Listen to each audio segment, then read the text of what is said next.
Hey guys, welcome back to the channel. Thank you for being here. My name is Andrew, coming to you from beautiful Costa Rica. Today's topic is going to be the emotional roller coaster.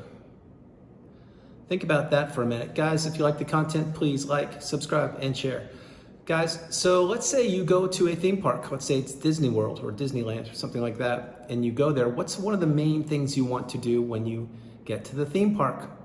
That's right, you want to ride a roller coaster, right? And nowadays it's not just one or two, there are many different kinds of roller coasters at these theme parks, and that's what people want to do. That's one of the reasons they go, and to have a fun, adventurous time, pleasant time, enjoy yourself.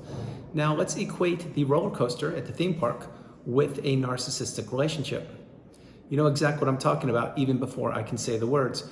If you were in a narcissistic relationship, this relationship was nothing but a roller coaster ride. And equating the theme park with the narcissistic relationship, the narcissist is the roller coaster themselves. You are the electricity, and your emotions are the same thing. That's what feeds the roller coaster. It allows it to move. So example, on the theme park, the ride needs electricity and the roller coaster goes up and down and all around and in and out and all these things.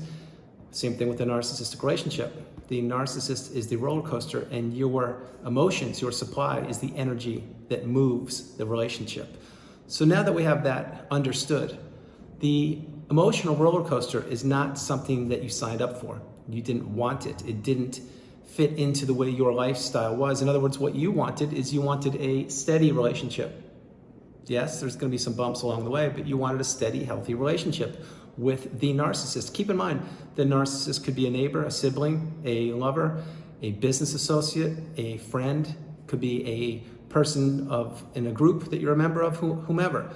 But what you were looking for, I'm certain, was a drama-free relationship. You didn't want the super highs and the super lows and not knowing how to feel day in and day out. You didn't want to be walking around on eggshells.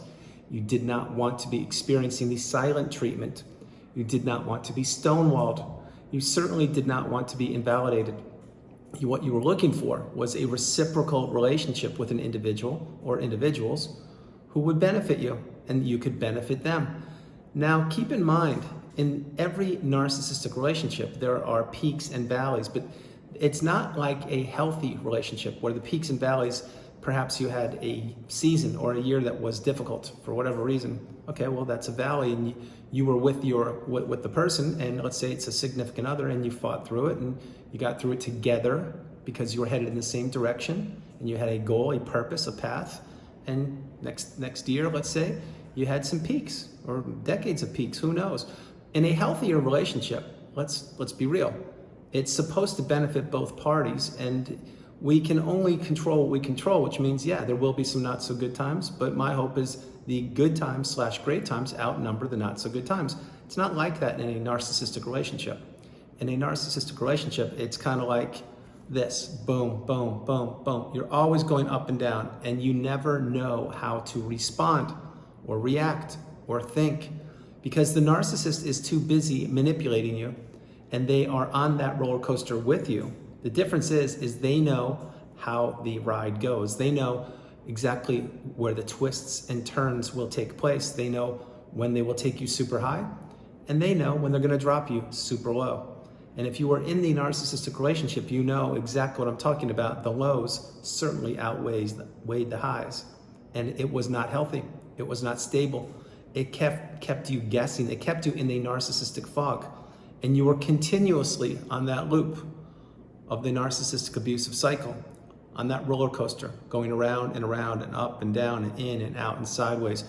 You did not know what to expect. And then you would have moments in time, perhaps days, maybe weeks, and you could put your guard down and you would be like, oh my goodness, this person is amazing. Like, this is the person that I fell in love with, as an example, or this boss is actually off my back. I can actually just be and breathe. Not so fast. You see, as soon as you get accustomed to the trajectory of the narcissistic relationship, in other words, once you put your guard down and you're feeling confident and good, which didn't happen that frequently, but I'm certain it did happen with you, boom, here comes some more chaos, some more manipulation, some more twists and turns on the emotional roller coaster. This is not what you want. What you wanted was stability, You wanted someone to be accountable. You wanted someone to be able to introspect. You wanted to be with someone who could actually help you get to where you want to be as you're helping them. In other words, you didn't want to be in a competition with an individual who turned out to be a narcissist. You certainly did not want to be taken super high and then drop super low, just like you're an afterthought. You were expecting to be treated with respect, with dignity, with honor, and with compassion and empathy and love.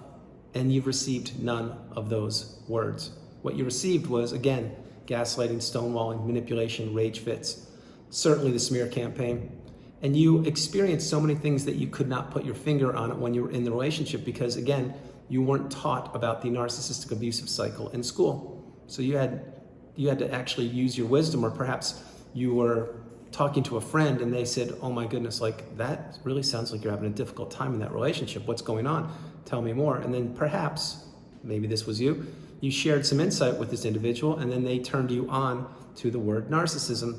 And that's why you're here right now on the channel. And again, thank you very much for being here. But again, it's not until you get the wisdom and you actually put your experience of the toxic narcissistic relationship together with the wisdom, the education, and the awareness, and then you understand, oh my gosh, this happened to me, this was me, and you get your first light bulb moment. And then you understand, I was just being totally taken advantage of every way possible. I was on that emotional roller coaster. I could not get a reprieve. I could not get a break. I could not sleep. I could not eat. I could not think. I could not be myself. Every time I was around this individual, it got worse and worse. It was as if the air was getting sucked out of the room. I know you know what I'm talking about because most likely you experienced this and so much more. Another small side note, not small, but side note is this. Let's say on this emotional roller coaster that you experienced, and my hope is it's over with and you're living your best life and or getting healed and moving forward on the healing path. But let's say this, say you were with the narcissist, say it's a business setting and you're in the office with them and there's that awkward silence and you just feel the energy of the narcissist. You feel the energy of this person. It's just the most uncomfortable presence, and you cannot wait to clock out at 5 o'clock and go home. Why? Because this person doesn't benefit you. Perhaps you're getting anxious. You're feeling, you just want to get away from them, but you couldn't put your finger on it. But now you know about the narcissistic abusive cycle. You don't have to tolerate that any longer. That's just one of many examples. Another one, you come home, boom, you experience a rage fit for something you did or did not do. And you're like, what is this? Who behaves this way? I don't get it. What's going on? Well, that was because most likely the narcissist did not get their supply the day before or that day, and they saw you, again, as the opportunity to take advantage of. In other words, you are the human punching bag. And that is exactly how the narcissist wants you on that narcissistic abusive cycle. They want you on the emotional roller coaster. So whenever you encounter them, you don't know what you're gonna get. Same thing with texting or phone calls. You don't know what you're gonna get. Is it gonna be a reward? Like, a treat, like, hey, good job, you behaved well, I'm gonna praise you. Or is it gonna be a rage fit or demeaning you and diminishing you and invalidating you, which happens most times? Or is it gonna be the third one? You text them, you get no response. You get zero, radio silence. Why? Because they're out getting other sources of supply, basically getting your replacement if you haven't already been replaced.